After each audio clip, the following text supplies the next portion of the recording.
Komunikasi sebagai investasi utama jalinan sosial. Assalamualaikum warahmatullahi wabarakatuh. Sampurasun.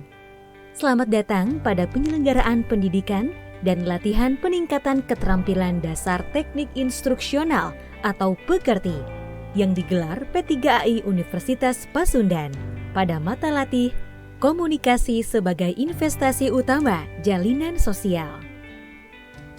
Organisasi dilihat dari perspektif struktural fungsional dalam sistem sosial. Maka, apa itu sistem sosial?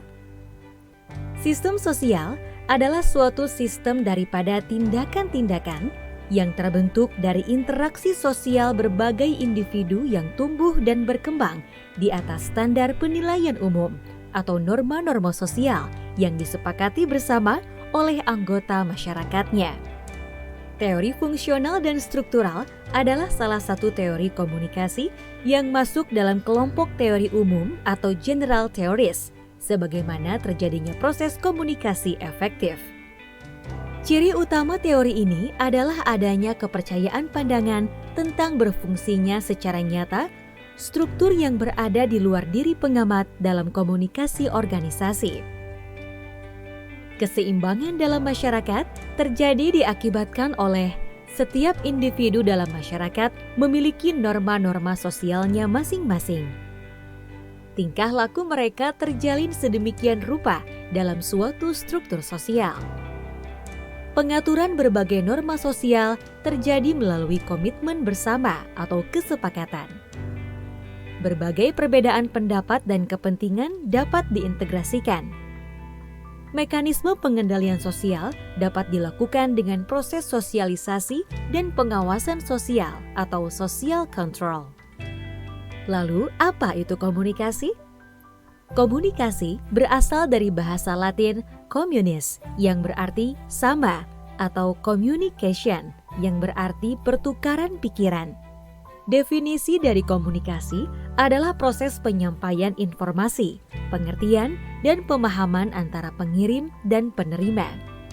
Menurut Thomas Leigh, ada 5 komponen proses terbentuknya komunikasi, yaitu pengirim pesan, sender atau komunikator, pesan yang dikirimkan, message, bagaimana pesan tersebut dikirimkan, delivery channel atau media, penerima pesan, receiver atau komunikan, umpan balik, feedback. Berikutnya, kita akan membahas unsur-unsur komunikasi. Ada 7 unsur komunikasi. Apa saja? Komunikator, membuat sandi atau menyandi, pesan, jalur, menguraikan sandi, penerima, umpan balik, dan yang terakhir, kegaduhan. Komunikasi memiliki peran yang sangat penting bagi kehidupan manusia, yaitu mendorong peradaban peran manusia. Sedangkan dalam organisasi sebagai sarana mengarahkan dan mengendalikan kegiatan, memahami tujuan organisasi, dan memengaruhi orang-orang. Ada 3 jenis komunikasi, yaitu komunikasi formal, yaitu komunikasi yang disetujui oleh organisasi itu sendiri dan sifatnya berorientasi pada organisasi. Komunikasi informal, yaitu komunikasi yang disetujui secara sosial, yang tidak berorientasi pada organisasi, tetapi pada para anggotanya.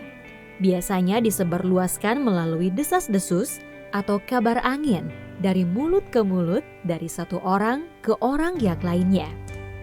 Komunikasi nonverbal, yaitu penyampaian pesan tanpa kata-kata.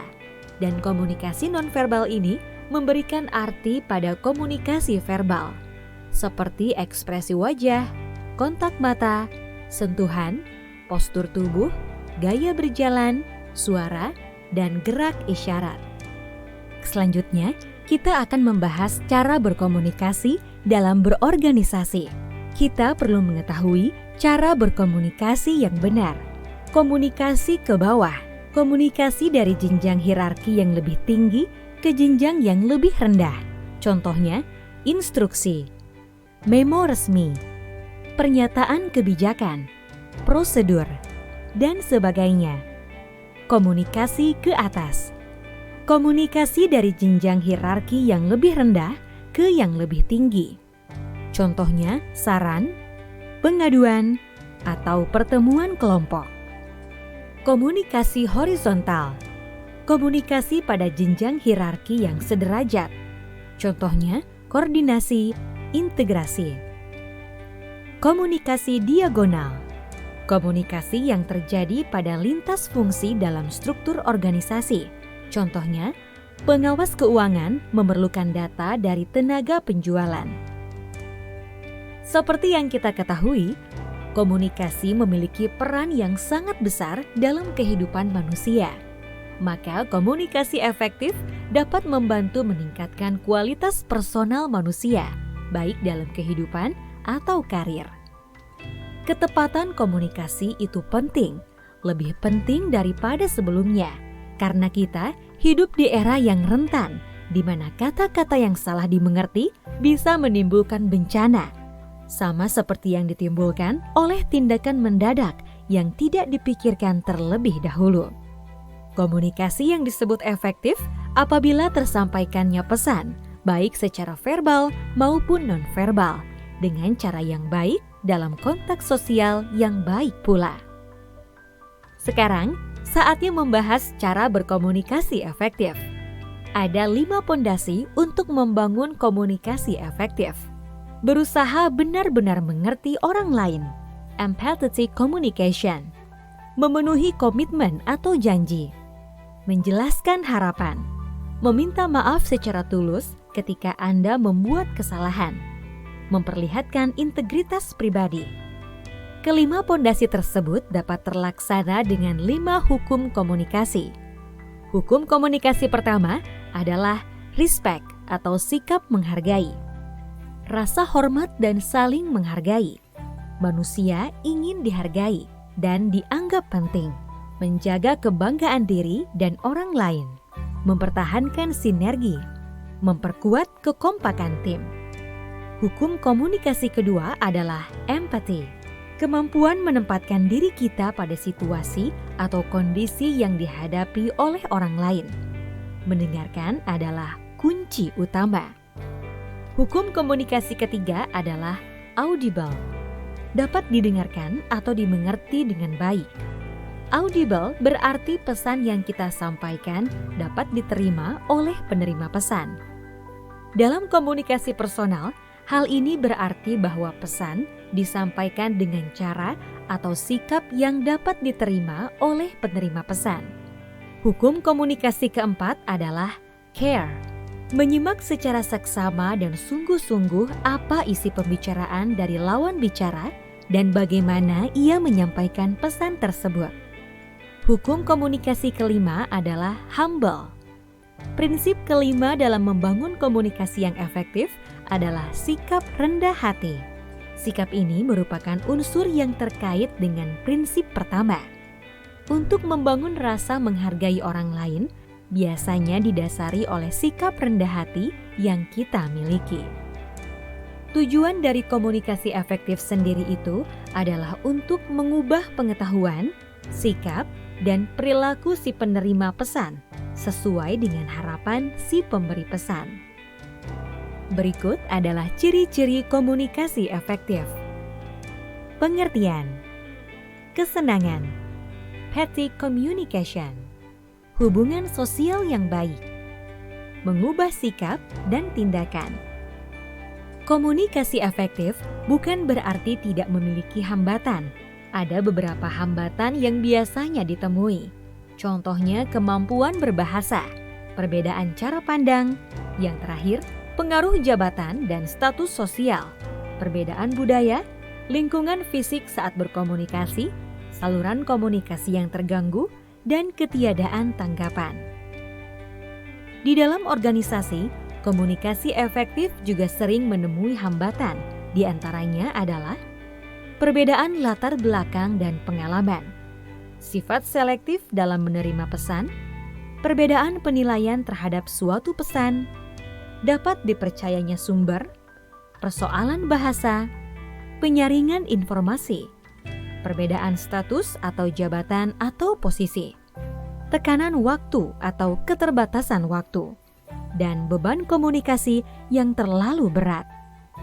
Di dalam ajaran Islam, terdapat 6 prinsip komunikasi. Pertama, qaulan sadida, perkataan atau ucapan yang benar, baik substansi maupun redaksinya.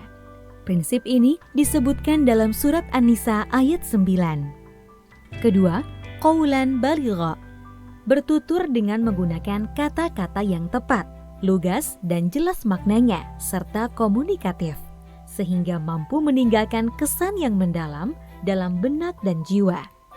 Prinsip ini tertulis pada surat An-Nisa ayat 63. Ketiga, qaulan ma'rufa, berkomunikasi dengan menggunakan bahasa yang baik, santun, pantas, tidak menyakitkan atau menyinggung. Tertulis pada surat Al-Baqarah ayat 263. Keempat, qaulan karima, perkataan yang mulia, dibarengi dengan rasa hormat dan mengagungkan, enak didengar, lemah lembut, dan bertata krama. Seperti tata krama dalam menggunakan permisi, maaf, tolong, dan terima kasih. Tertulis pada surat Al-Isra ayat 23. Kelima, qaulan layyina, perkataan yang lemah lembut, dengan menggunakan suara yang enak didengar serta penuh keramahan. Tertulis pada surat Toha ayat 44. Keenam, qaulan maisura, ucapan yang mudah dicerna, mudah dimengerti atau dipahami mitra bicara kita, serta perkataan yang menyenangkan. Prinsip ini juga tertulis pada surat Al-Isra ayat 28. Berikut kita pelajari materi tentang komunikasi, dari tujuan, ciri, hingga cara berkomunikasi efektif. Maka, untuk meningkatkan komunikasi dalam organisasi adalah dengan tindak lanjuti informasi sebelumnya, atur arus informasi atau singkirkan hambatan, manfaatkan umpan balik dengan baik, pengulangan pesan yang sama, saling mempercayai atasan bawahan, pilih waktu yang tepat agar pesan yang dikirim tidak bersamaan dengan pesan-pesan lain, sederhanakan bahasa, mendengarkan bawahan secara efektif, menggunakan komunikasi informal selentingan. Survei membuktikan ada ketakutan-ketakutan yang dirasakan oleh manusia. Di antaranya ketakutan pada eskalator, kegelapan, air yang dalam, serangga, dan berbicara depan umum. Public speaking adalah kegiatan penyampaian pesan berupa ide atau gagasan secara oral atau lisan. Salah satu bentuk komunikasi di mana seorang pembicara menghadapi pendengar dalam jumlah yang relatif besar dan pembicaraan yang relatif kontinu. Tujuan dari public speaking itu sendiri ialah untuk menyampaikan informasi kepada audiens, menghibur, dan mempengaruhi audiens. Selain itu, public speaking juga memiliki beberapa manfaat, yaitu 1. Mengurangi ketidaktahuan, 2. Mengurangi tekanan, 3. Memperbaiki hubungan, 4. Memahami permasalahan, 5. Menyelesaikan masalah. Berhubungan dengan public speaking ini, bahwa tidak seorang pun di dunia ini dilahirkan langsung menjadi pembicara handal. Ada anggapan bahwa kesuksesan seseorang dalam berretorika hanya karena dia telah memiliki bakat. Namun, tidak selamanya bakat menjadi faktor penentu kesuksesan seseorang dalam bidang retorika. Hal yang membentuk seseorang menjadi pembicara efektif adalah proses belajar dan berlatih, lingkungan yang kondusif, dan bakat. Untuk mencapai kesuksesan public speaking, ada kiat-kiat yang harus diperhatikan oleh pembicara. 1. Persiapan yang matang untuk materi pesan maupun psikologis. 2. Mengetahui dengan baik calon audiens. 3.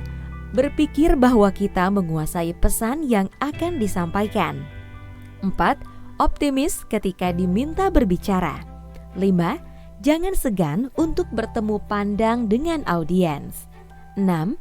Sering berlatih napas diafragma senam mulut, dan hindari fears of inaudible. 7. Jangan malu untuk membawa teks atau catatan kaki apabila sulit menghafal data akurat. 8. Hindari kata atau kalimat yang dirasa akan melukai perasaan orang lain. 9. Bangkitkan semangat audiens dengan meninggikan intonasi di akhir kalimat. 10. Hindari mengenakan busana atau aksesoris yang mengganggu penampilan. 11. Perhatikan waktu. Hindari keterlambatan atau terlalu lama dalam menyampaikan pesan. Ada anggapan bahwa kesuksesan seseorang dalam berretorika hanya karena dia telah memiliki bakat. Namun, tidak selamanya bakat menjadi faktor penentu kesuksesan seseorang dalam bidang retorika. Ada faktor-faktor yang membentuk speaker atau pembicara. Kita sebut dengan 3L. Lahir atau bakat, lingkungan, dan latihan. Dalam public speaking, ditemukan juga masalah atau kesulitan yang sering dihadapi. Yang pertama, nervous atau cemas. Yang kedua, teknik public speaking. Dan yang ketiga, penguasaan materi. Penyakit utama dalam public speaking ialah nervous atau cemas. Ciri-ciri kecemasan yang sering terjadi diantaranya lutut bergetar, berkeringat, suara bergetar, pusing, perut mual, dan lupa materi. Penyebab utamanya antara lain 1. Pengalaman pertama. 2. Suasana baru. 3. Merasa menjadi pusat perhatian. 4. Merasa berbeda atau tidak percaya diri. 5. Trauma masa lalu. 6. Perasaan tidak siap tampil. Tentu ada cara untuk mengatasi kecemasan yang dihadapi oleh speaker, yaitu 1. Mempersiapkan diri dan latihan. 2. Mencari pengalaman. 3. Melakukan kegiatan fisik atau latihan olahraga. 4. Menganggap demam panggung adalah hal wajar. Selain itu, ada banyak cara untuk meraih kepercayaan diri.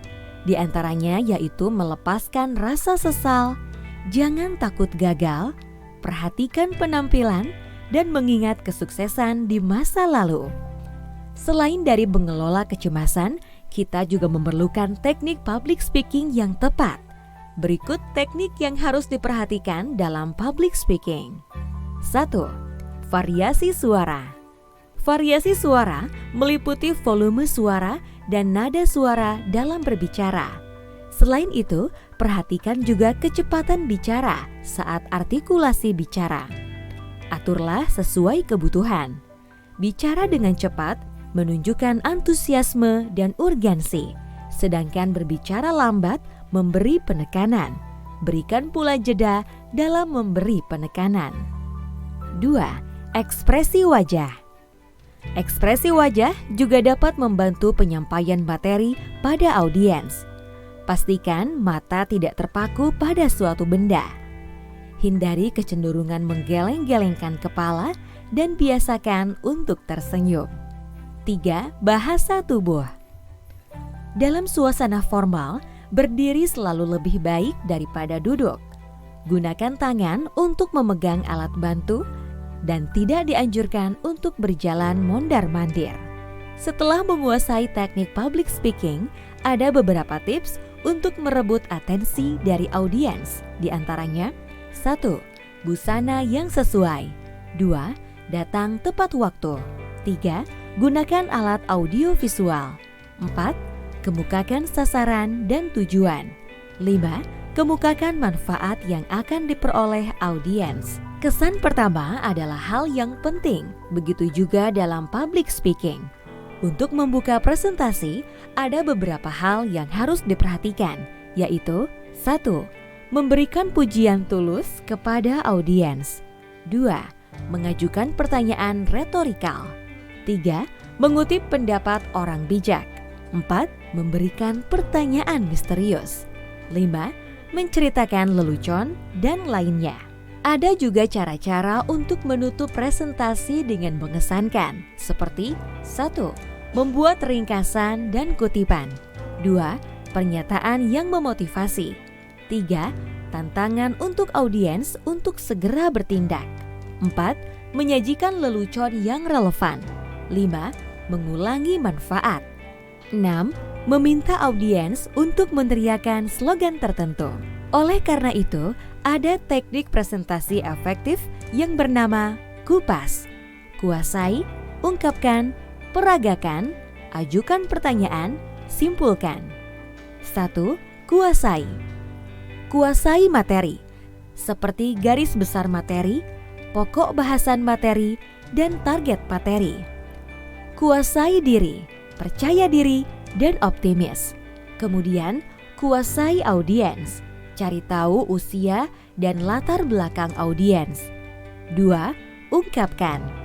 Ungkapkan materi dan yakinkan audiens bahwa materi yang disampaikan bermanfaat, dan jelaskan tujuan materi dengan intonasi dan pilihan kata yang baik. Tekankan bagian penting materi dengan memperlambat intonasi suara, mengulang dan menegaskan kalimat. Sesuaikan gaya bahasa dengan audiens. Selingi humor, cerita, puisi, dan yang lainnya. Bertanyalah untuk memancing keaktifan audiens. 3. Peragakan. Gunakan bahasa nonverbal dengan tepat. Perhatikan juga artikulasi ucapan, variasi tempo, nada, volume, ekspresi wajah, dan juga bahasa tubuh. Gunakan alat bantu berupa visual. Manfaat dari menggunakan alat bantu visual diantaranya yaitu dapat menarik dan mempertahankan perhatian audiens, mengilustrasikan dan memperkuat kata-kata yang disampaikan, mengurangi distorsi informasi, dan membantu meningkatkan percaya diri. 4. Ajukan pertanyaan. Selain itu, penting untuk mengajukan pertanyaan pada audiens. Tipsnya, ajukan pertanyaan dalam satu waktu. Hindari pertanyaan yang tertutup dan direktif. Ajukan pertanyaan yang memungkinkan peserta menunjukkan kepandaiannya dan merangsang interaksi audiens. Untuk speaker, perhatikan jawaban verbal dan reaksi nonverbal dari speaker. Variasikan jawaban yang berbeda, puji jawaban yang benar, dan perbaiki jawaban yang salah tanpa mengkritik atau menyudutkan. 5. Simpulkan. Di akhir sesi, coba untuk mereview materi dari awal hingga akhir secara garis besar untuk lebih mengkomprehensifkan pemahaman audiens. Simpulkan dengan simpel dan sistematis.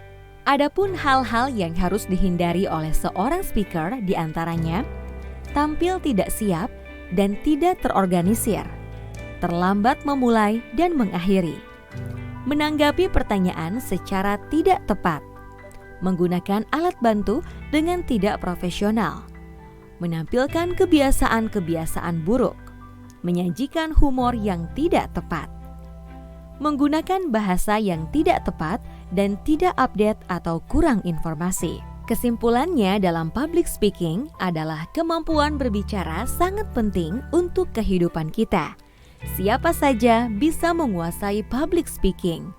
Jangan putus semangat, terus berlatih dan berlatih. Demikian, Anda telah mempelajari materi pendidikan dan pelatihan pekerti pada mata latih komunikasi sebagai investasi utama jalinan sosial. Terima kasih atas perhatiannya. Sampai jumpa pada mata latih berikutnya. Wassalamualaikum warahmatullahi wabarakatuh.